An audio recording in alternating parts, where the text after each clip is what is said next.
I'm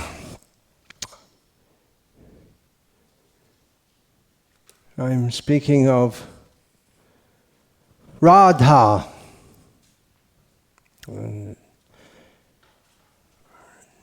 Who is Radha? Who am I? She's so high. And I'm in the gutter of material desire, samsara vasana. So I don't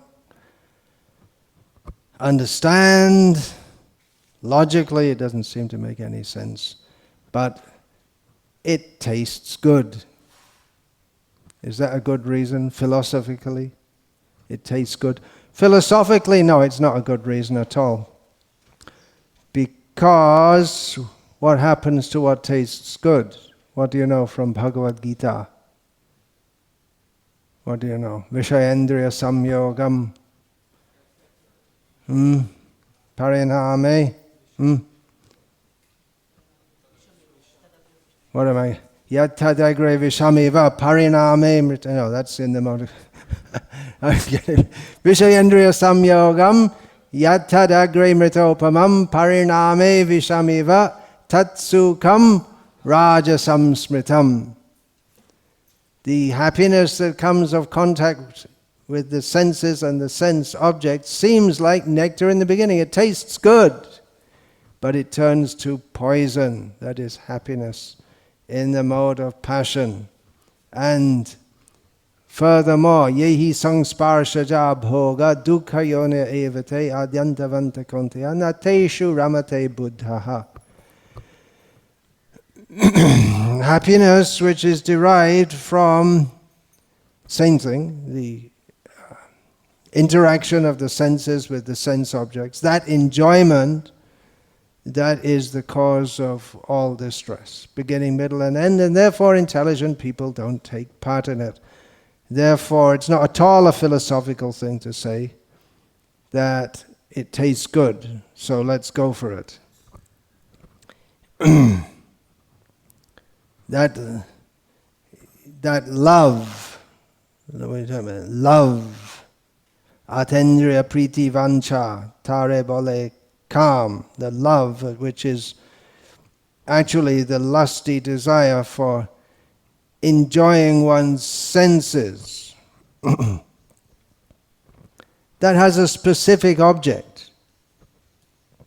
A man loves a woman loves a man. Maybe a man loves a man, it's very prominent. A woman loves a woman sensually. A donkey loves a she-donkey. Love, I don't know. Well, there may be love also. You see birds, they come together. Some birds, I think most of them, they have partners and they love each other. It seems like that. If one happens to die, the other becomes very distressed. But it's all based on sensual contact. But it is specific. It's not like the love which the impersonalists talk about.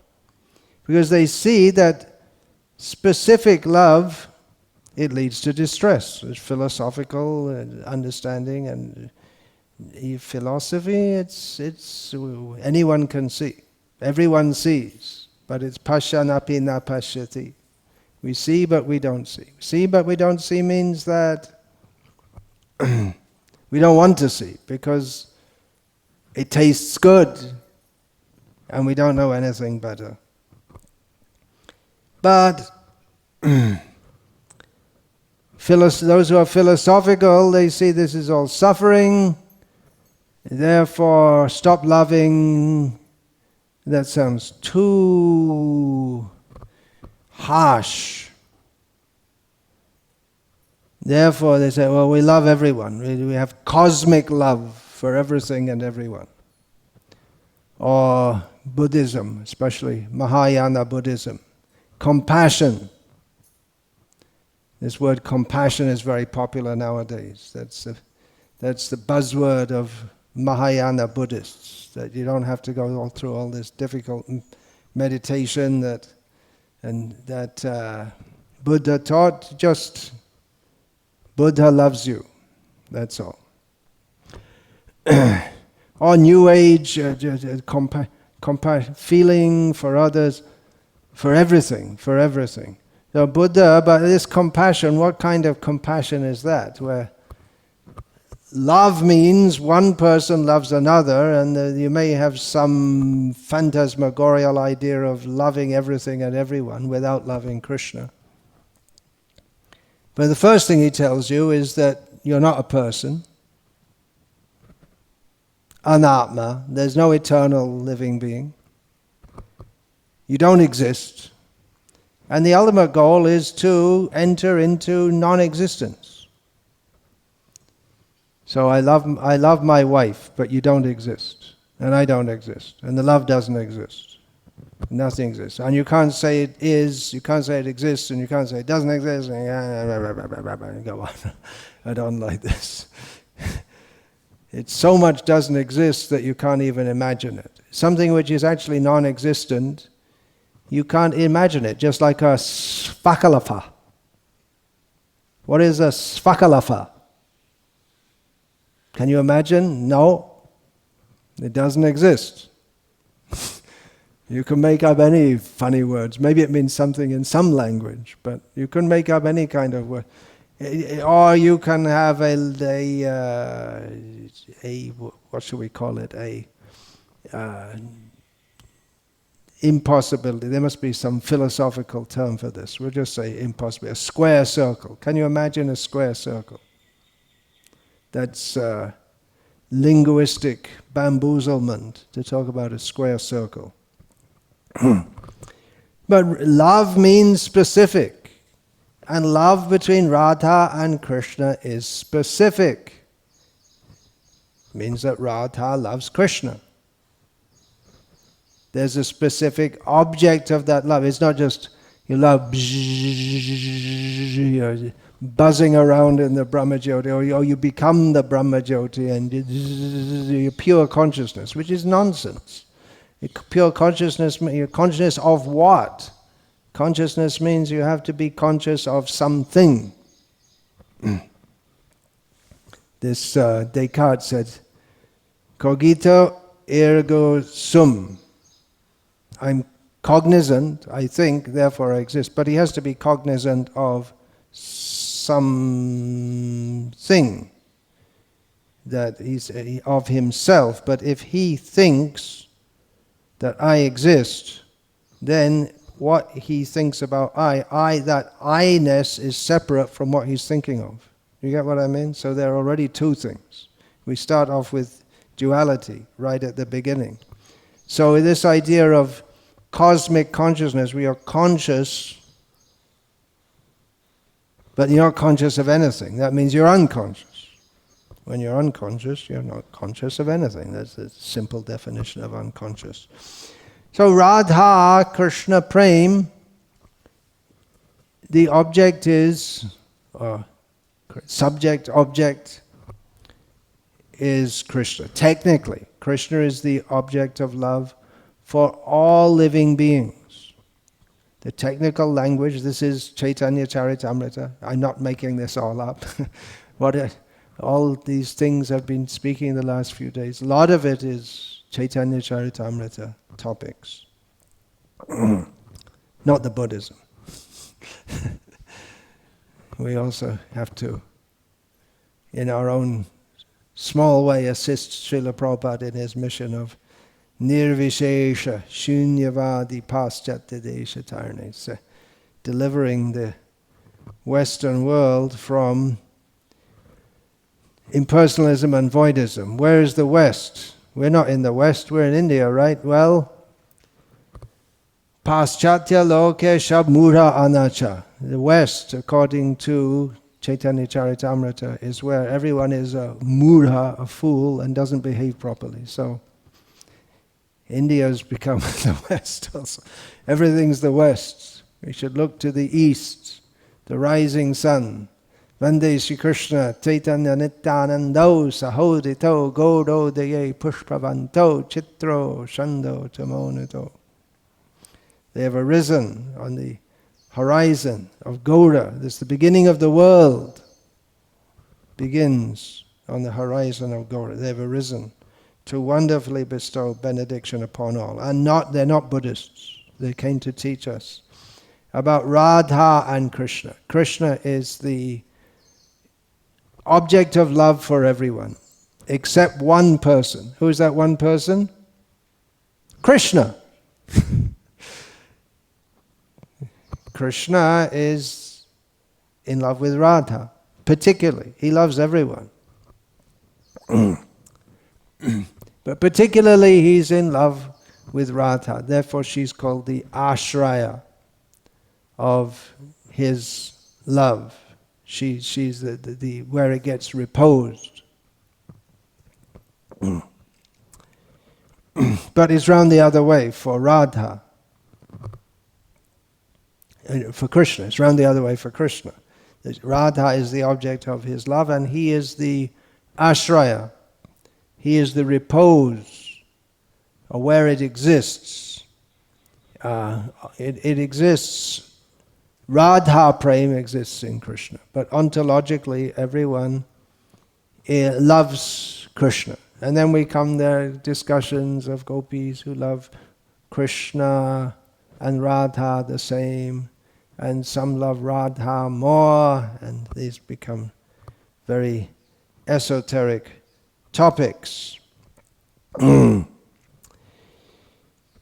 Krishna, he has a specific object of love. If you say cosmic love, then you don't get caught in all this Vishayendriya Samyogam. Yeah, you get caught up in thinking it's bliss, but eventually you have to suffer. You don't get caught in it. Just love everyone and feeling of love for everything and everyone. But no, don't get too specific. But love, Chaitanya Mahaprabhu teaches us, is specific. And the specific object of love for everyone is Krishna. And the supreme lover is Sri Radha. And Krishna enjoys his senses. Atendriya priti vancha tare bale kam. When we try to enjoy our own senses by not focusing our love on Krishna, or even if we try to enjoy Krishna, that's also possible.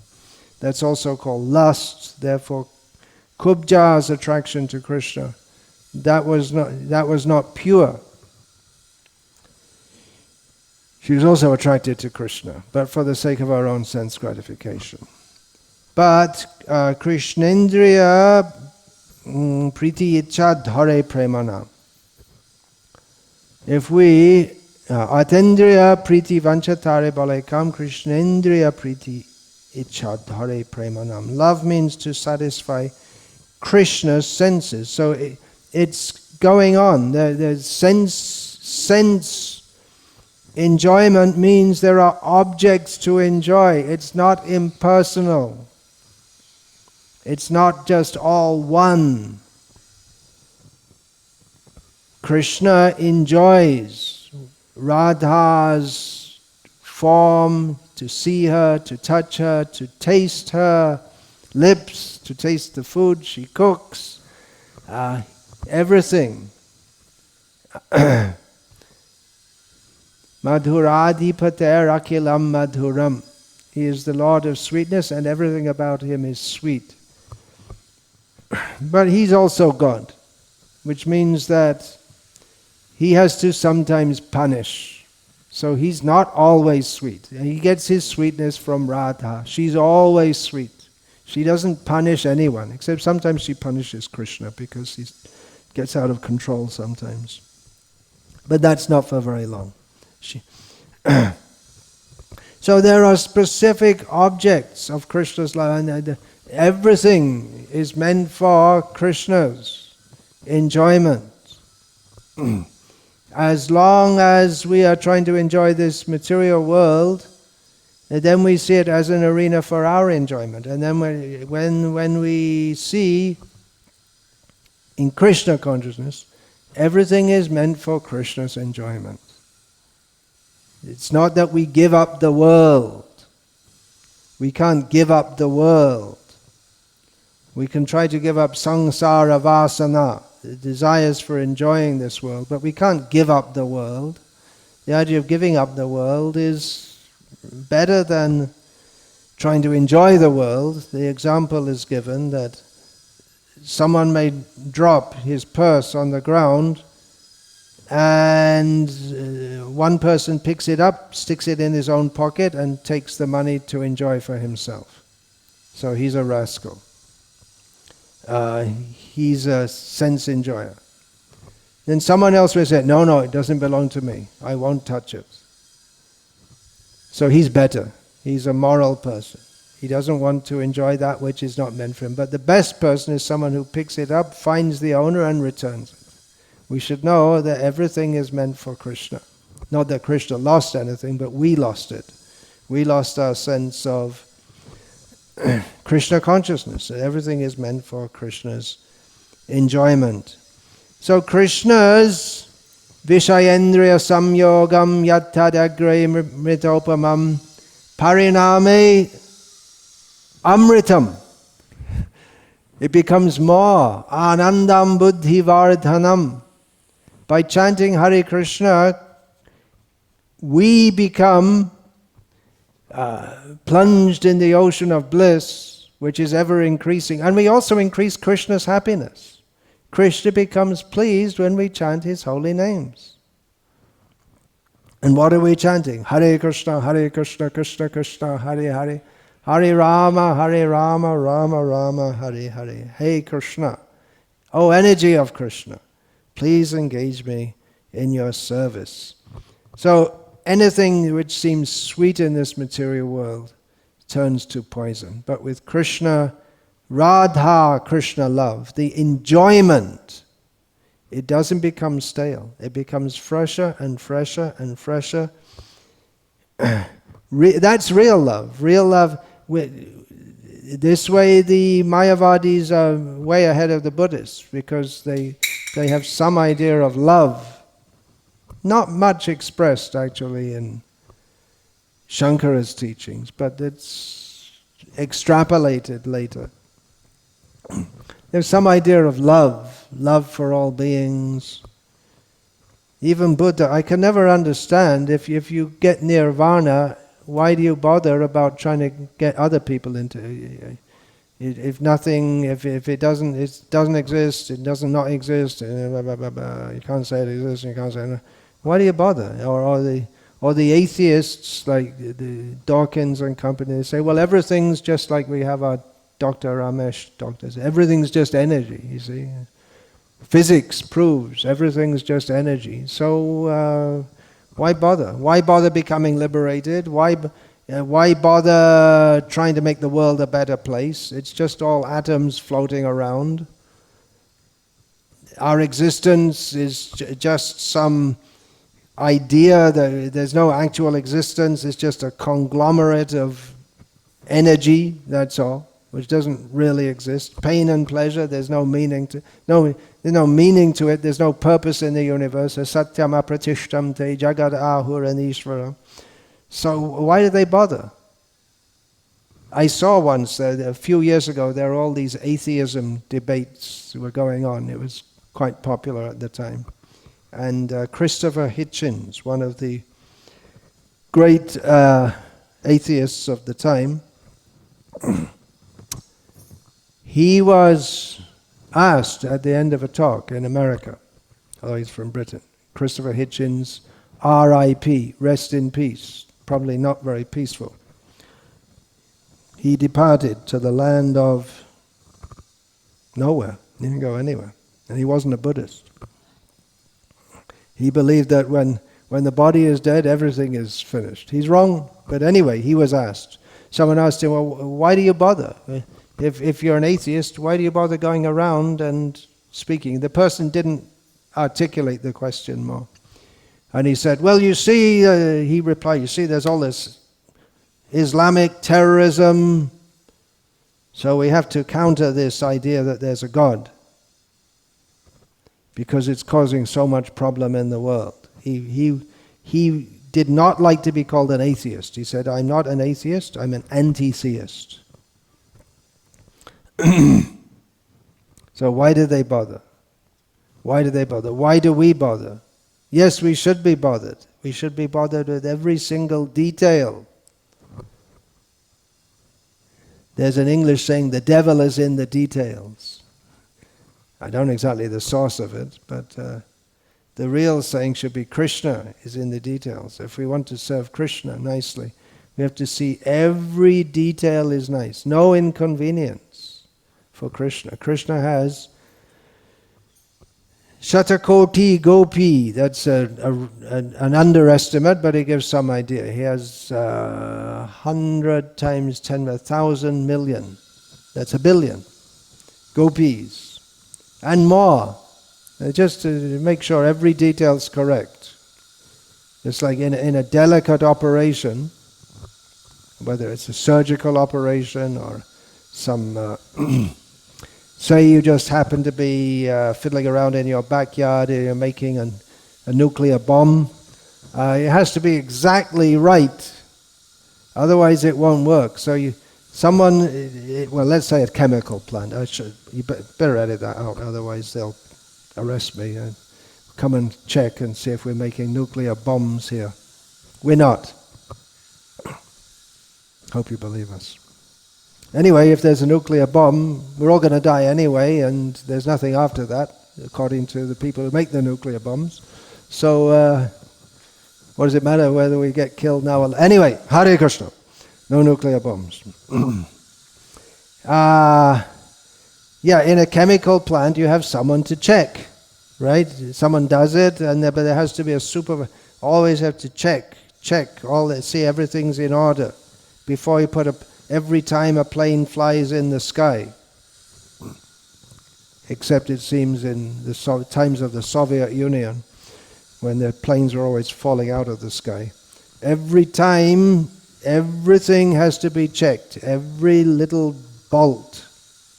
Everything has to be checked very carefully, because if it's a little bit wrong, then you're in the newspaper the next day. Or in the Soviet Union, it wouldn't get published. Little bit. If it's a little bit imbalanced, it has to be just exactly balanced. Otherwise,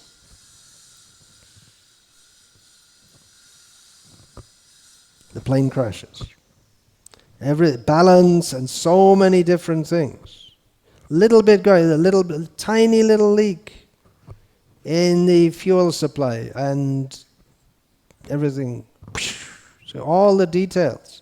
We have to see. So everything has to be very, very exactly perfect for Krishna. There should be no inconvenience whatsoever. This Srila Bhakti Rakshak Shrita Maharaj, and we find in one of his books that he says that if there's a little drop of perspiration on Krishna's forehead, and Mother Yashoda sees that, she's prepared to die 1,000,000 times to remove that little drop of perspiration. Because if it's just causing a little bit of disturbance. So Krishna has so many gopis to check, put everything in order, make everything nice so that he can lie down very peacefully and nicely with Radha, and they will enjoy. They make nice flower lying down place. In Vrindavan, Krishna doesn't lie on a snake. He does actually at Kosi. There's the Sheshashayi temple. He's lying on the snake. Otherwise, generally he lies on a snake, right? They have these beds which are just made nicely, so that when you lie down, it's just perfectly comfortable. The best bed is a snake. Just perfect for lying down. But that's for Krishna. But he does, there's also at Kosi in the north of the Rajamandala, there's the temple of Lakshmi Narayana, where Krishna one time was boasting. You see, I'm God. Yeah. You're always saying things like that. So he lay down, Balaram took the form of Anantashesh, and then Radha took the form of Lakshmi and started massaging his feet. Everything's in Vrindavan. But that's just at the edge.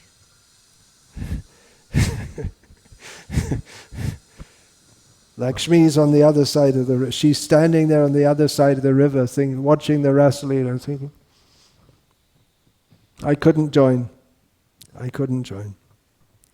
So Krishna pastimes, it's factual. This is Vedyam Vastavam Atra Vastu. You read the Bhagavad Gita and come to the conclusion that everything is impersonal.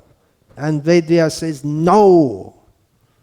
Dharma Projita Kaitava Atra. Kick out all this rubbish here and come to the real Vedyam Vastavam. The real Vedyam Vastavam is that the Supreme Personality of Godhead has become mad, chasing after, where is Radha? Esho Esho Radhe, Dakha Esham. This is the Vedyam.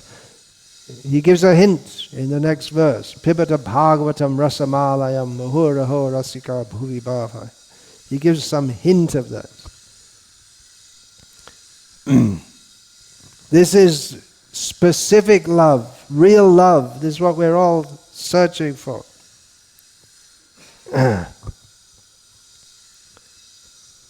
Radha and Krishna are real. This is reality. Reality, yeah, there's impersonal Brahman also, but that Brahman effulgence in the third verse, I said yesterday, fourth verse, third verse, Yadadvaitam Brahmopanishadi Tadapyasya Tanu Bha. That Brahman effulgence, that jyoti, yeah, it's real, but there's a source of that light also. And what is the source of that light? That is Chaitanya Mahaprabhu. Who is Chaitanya Mahaprabhu? Ekatmana api bhuvi pura deha bhedam gatoto. Radha Krishna. He is the joined form of Radha and Krishna. So this is real. Radha and Krishna are real. We only have a sense of being real. Why? What did the Buddhists say? It's all some complex misunderstanding. No. We have a sense of being real because ultimately we are real. We are part, mamaivangsho jiva loke jiva bhuta sanatana, because we are part and parcel of the ultimate real, who is Krishna. And the love between Radha and Krishna, that is eternal and ever increasing. It's not real love if it's not eternal. In this material world, love is always broken at the latest by death. In the wedding ceremony in English, in the churches, there's that you're coming together in the church of God, and you have to vow to stay together in riches and poverty, in good times and bad times, and this and this and that and that. And the last line is, until death us do part. So they know, at least they reckon, death will part us. At the latest, death will part us. So that's, well, it's love, but it's limited by time.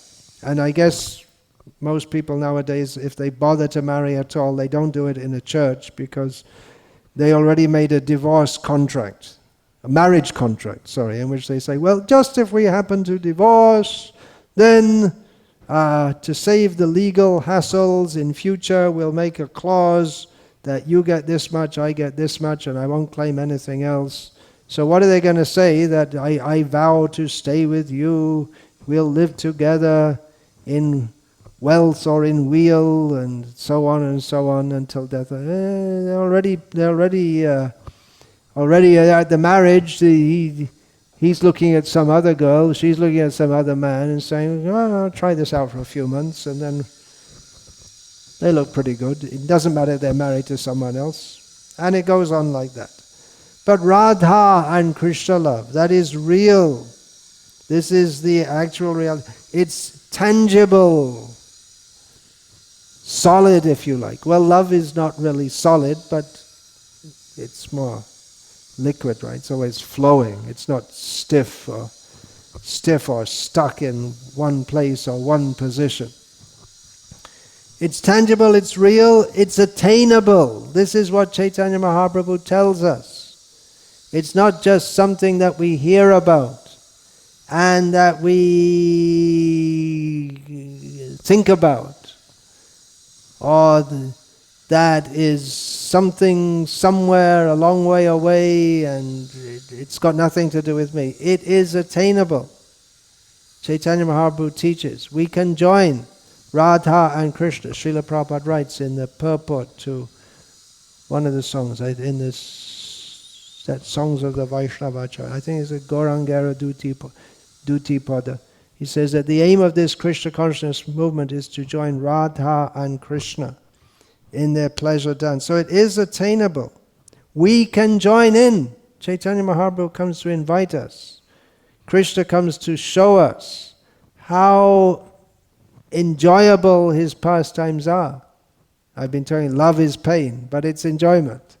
And Chaitanya Mahaprabhu says, you come and join.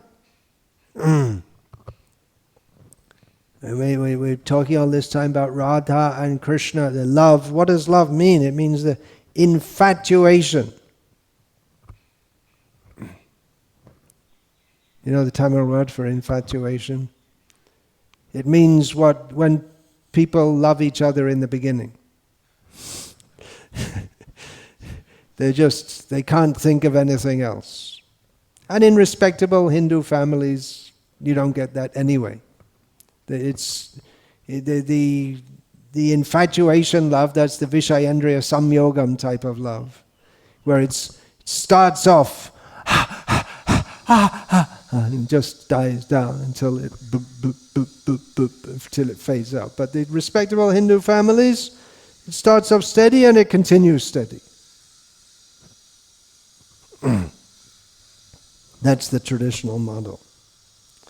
So Radha and Krishna are completely infatuated with each other. So where do we fit in there? Well, Krishna is so kind, Radha is so kind. Even though they're completely absorbed in each other, they also want to invite us. They have a thought for us also.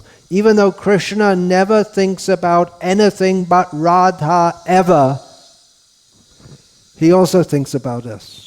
And that's a contradiction. But he's Krishna, right? So he can contradict himself as much as he likes. He can do both things at once. In Vrindavan, Krishna's performing his pastimes. He forgets he's God, right? That's Vrindavan Leela. But every so often he does something like killing a demon, swallowing forest fires. It means he didn't forget he's God. So what is it? Does he remember he's God or he doesn't remember he's God? Well, Vishwanath Chakravarti Thakur tells us, you can't say it is and you can't say it isn't. It's both. It's impossible. Great. That's why we worship Krishna. If we could understand him, what would be the use of him being God? We've got everything worked out. Yeah. We've got everything. Don't worry, everything under control, everything worked out. Yeah. Okay. You can maybe say that about the impersonal Brahman. Maybe even about Paramatma. Not even about Vaikuntanath. What to speak about Krishna. You can't understand everything. Anyway, that was the introduction to today's talk, because I wanted to, and it's on, anyway.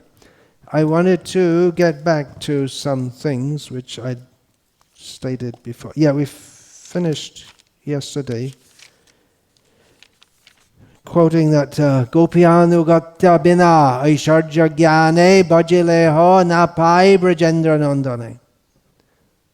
that if one worships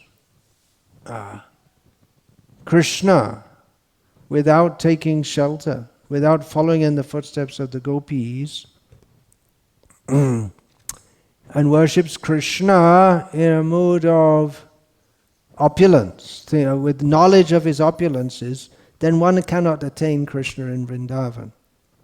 And the aim of this Krishna conscious movement is to join the pleasure dance. It may be not exactly joining directly as a dancer, but just like in the army, every soldier needs 10 men behind him. You need people to put his boots on, make the boots, supply the boots, supply him food, which is not so easy on a battlefield. The guns have to be kept in good order. Of course, the soldiers are trained in basic things like that themselves, but you need someone to... there's so many things, administration, doctors, engineers. So for every gopi, you need assistant gopis, and you need someone to play the music also. And apart from the gopis, when does Krishna perform his Rasalillah? That we find in the beginning of the chapter of Bhagavatam. I can't remember the Sanskrit just now, but then Krishna saw the Sharat Purnima. The moon is rising very beautifully over Vrindavan, and the atmosphere is very nice with the cool wind blowing in the evening, the cool wind blowing off the Yamuna, and the birds are chirping very nicely. It takes a whole atmosphere, so you need a moon. Nasha Shanko, there's no moon in the spiritual world, Krishna says, in the Bhagavad Gita. Anyway, there has to be. What's the resolution of that contradiction? Maybe we can ask Krishna when we see him. I don't know exactly. Anyway, there's a moon, the full moon, very nice atmosphere. Then Krishna decided, yes, this is a very nice night for dancing, just nice. And that they also do in the villages in India, especially they have that Navratri in Gujarat is very famous, Dandiya Ras. It's just at that season. It's still hot in the day, but it's cool at night. It needs to be a little cool at night, because when you dance, you get very hot. So everything. So you also need birds chirping nicely. You also need grass. They're not going to dance on rocks. Of course, sometimes they dance on Govardhan Hill also, but that's not all rock. They're nice suyasava. There's nice grass for the cows and for the gopis to dance with Krishna also. So there are so many things. We see the birds here all the way as this temple is being constructed. It's just at the edge of the city, so we have the fields all around, and there's so many birds. I don't know the names. It'd be good to know the names. Some parrots are here now. Not many. You remember at Vada Vidyanagar every morning, the thousands of parrots. Here there are only 6 or 7. No, not 6 or 7, 6 or 8. They come in twos. Then Maina, they're everywhere. They're all over the place. And you won't hear them at this season, but there's the kokil. They're making so there's the kingfisher there. I don't know what in the well. And there are the tailor birds. I don't know that they make their nests hanging down from the tree. So it all makes a very pleasing atmosphere. The birds, they seem very happy. They don't care what we're doing. They don't care whether DMK gets voted or AIA, DMK. They don't give a damn about all that. They don't know anything about coronavirus. They're not quarantined. They're just doing that. They seem to be very happy. The birds arise in the morning and they get up early in the morning. What do? They're singing very sweetly. Makes a nice chorus. They're practicing because they have to go to Vrindavan. They're calling Krishna, you could come here also. And he came. He's coming. So you can be a bird in Vrindavan also. To be a bird in Vrindavan, don't think it's a small thing. You see this Uddhava kind of Vrindavan, to the topmost devotee in Dwaraka. And above this material world is the Brahmajyoti, then there's Vaikuntha, then there's Ayodhya, Mathura, highest position, Dwaraka. And the highest devotee is Uddhava. And he came to Vrindavan, and he thought, when he found out what was going on, he found out, better be some clump of grass, so I can get the gopis' lotus feet on my head. So it's not a small thing to be a grass in Vrindavan.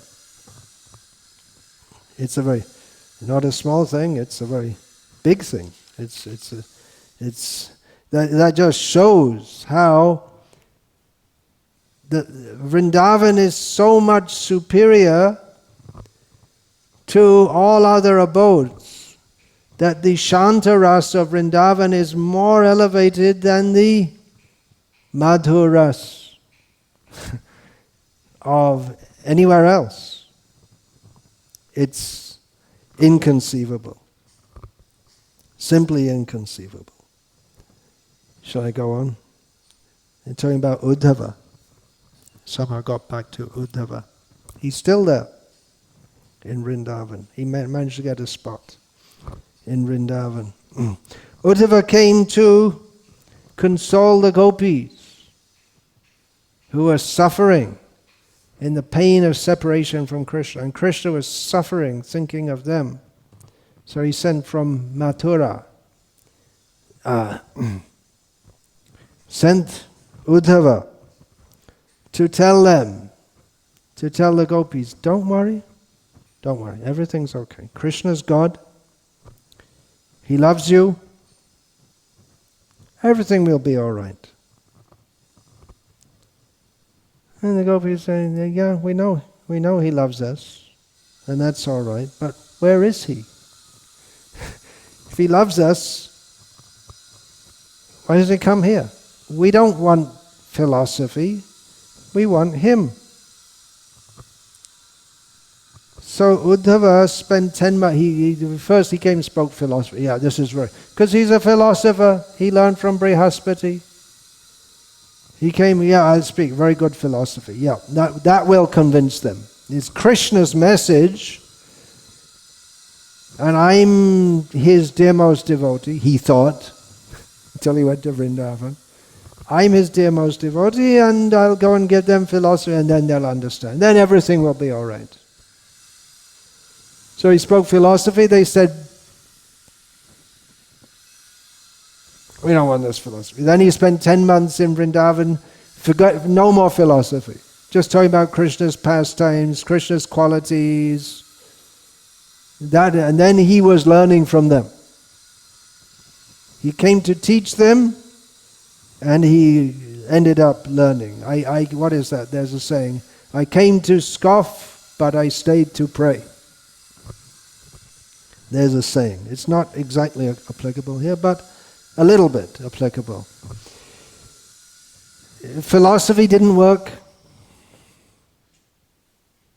Philosophy can get you as far as Shanta Rasa, if one has a very philosophical approach. One can come to Shanta Rasa, but the Shanta Rasa in Vrindavan is better than that position. Uddhava wanted to take that position of some herbs or a clump of grass, so he could get the gopis. Not philosophical. He could get the dust of their feet. Not of Krishna.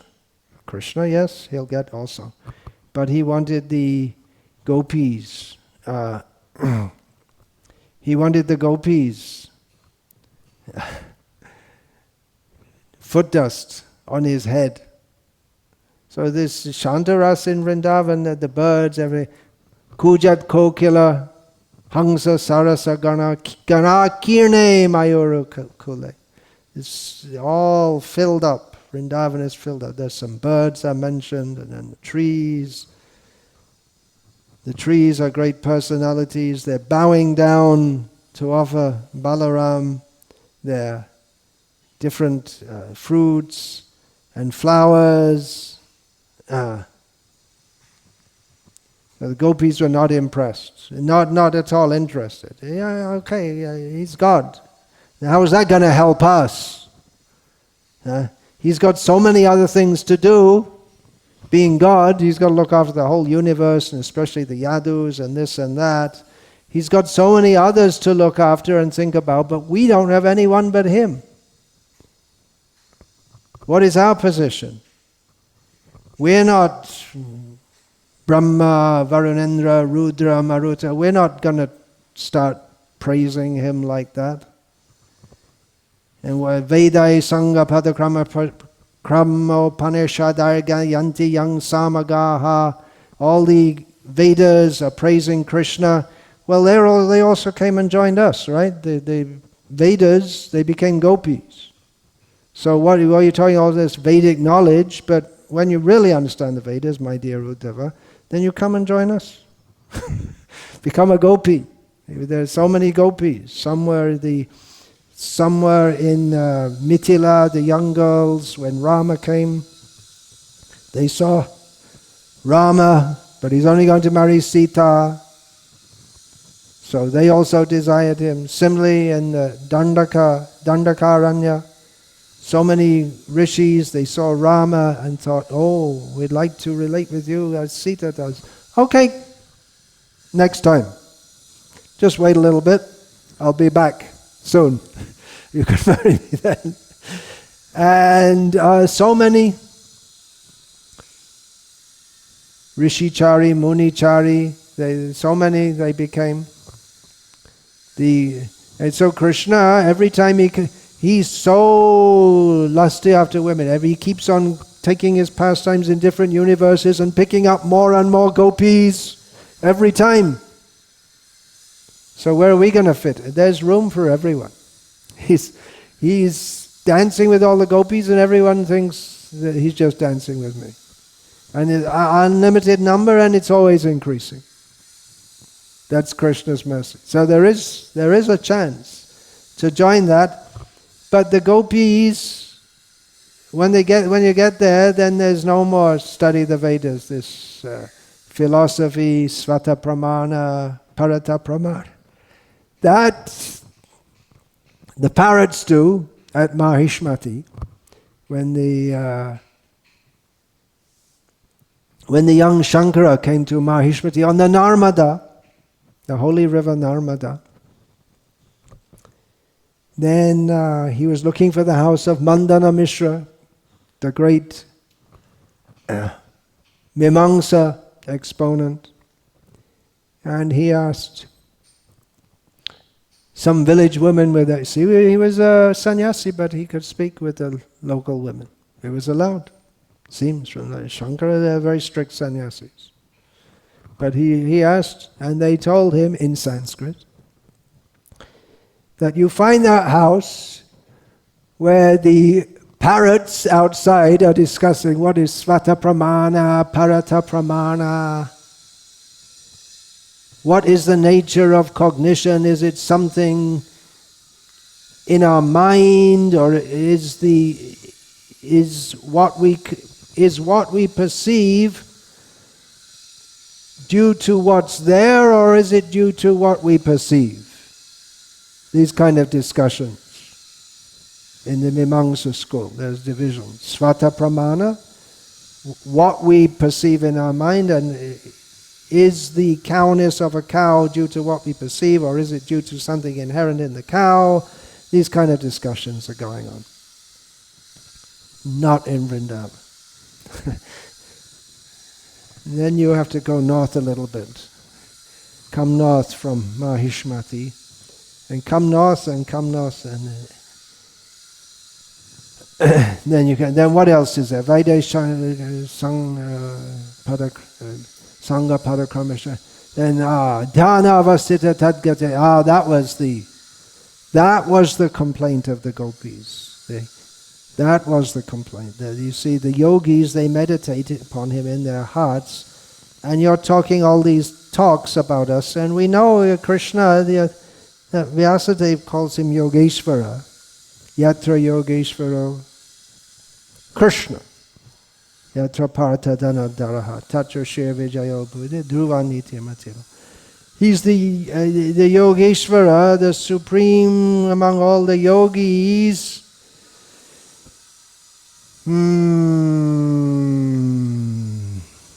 They don't want him as Yogeshvara. Yogi Narayana, he doesn't marry any women. But yeah, they're afraid. What is this? Narayana. We don't want to hear about that. He's not impressed. Narayana was not impressed. They brought all the beautiful girls from Indra's court. He looked at them, said, "Oh, you like beautiful women? Okay, have a few more." And then he manifested worldly women far more beautiful than any Indra had imagined, or even Kamadev had imagined. So you're like, okay, take one of them. He wasn't interested. But what if Radha had come? Then he'd be caught. But Radha doesn't go there. He doesn't go to Badarik Ashram. Uddhava has to go there to preach to all the people. So the gopis, the same complaint. They weren't happy with Krishna. He left them and then sent all this talk about. In the Rasalillah, first of all, Krishna spoke about all this philosophy and here he goes again. Okay, all right, can we dance now? Okay, let's get going. Then again he sends Uddhava to talk all this philosophy, all this stuff. So when they met him at Kurukshetra, they complained to him. There's one verse which is, it's the key to Chaitanya Mahaprabhu's pastimes. It's the key to then the feelings of the gopis. What is that verse? It's not a very well-known verse, actually. It comes, the gopis at Kurukshetra. In a roundabout way, they complain to Krishna. Ahushchate, they said, the gopis said, Ahushchate nalina nabha padaravindam yogeshvara. Hear that word, yogeshvara. Yogeshvara hridi vichintya agadha bodham. Sangsara kupa, sangsara, remember we're talking about sangsara vasana. Sangsara kupa patitotaran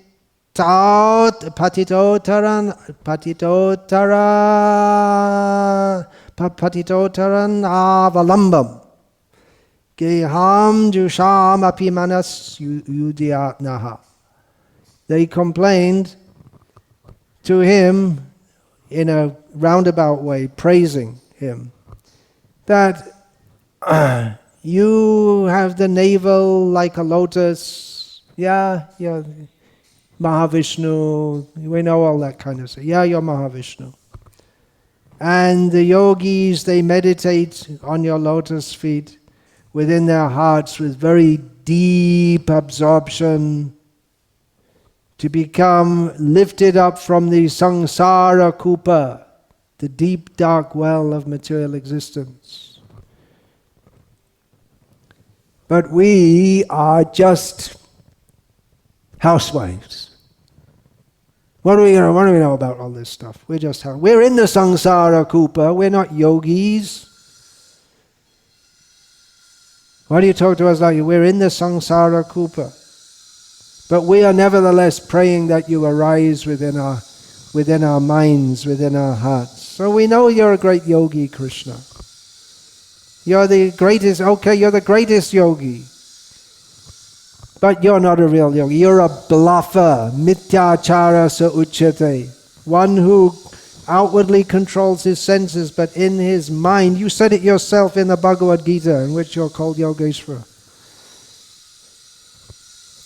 That one who externally controls his senses, but internally is always thinking of sense enjoyment. He's a cheater, a bluffer. So you look very dharmic, when you're in Dwaraka with all your wives, following all the principles of householder life, ideal grihasta, but inside you're thinking of us, isn't it?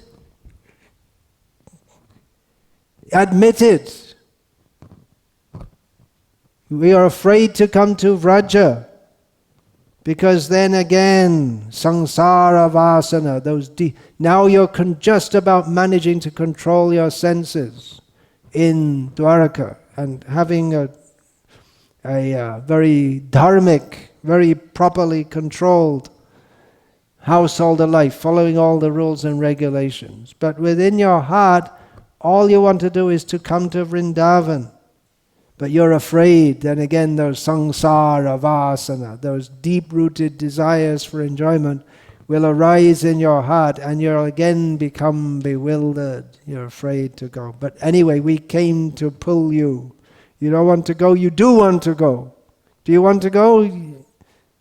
Of course you do. Do you want to go? No, I got my friends, family, how can I then pull them? So this is Chaitanya Mahaprabhu, this is the core of his pastimes. He's pulling Jagannath. Jagannath, you come.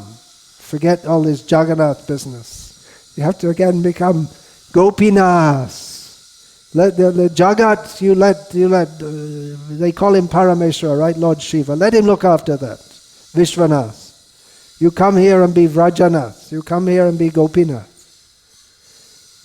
That was their prayer.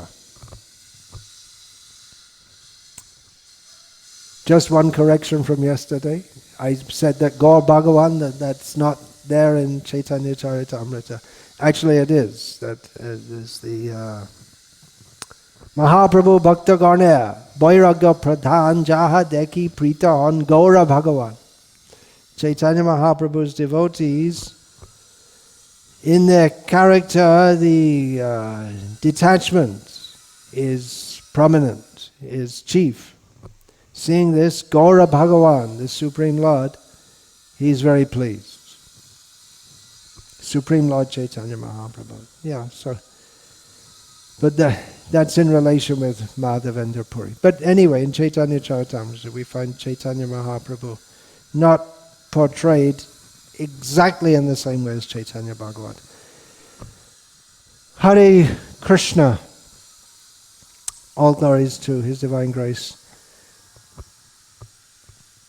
Srila Prabhupada. I better say that again. Well, first of all, Vancha kalpatarubhyascha kripasindhavya vichapatitanam pavanebhyo vaishnavebhyo namo namaha parivadatu jano yata tata va nanu mukharo na vayam vichara varaya harirasa madira madati mata bhuvi vilutami natama nirvishama. Hare Krishna.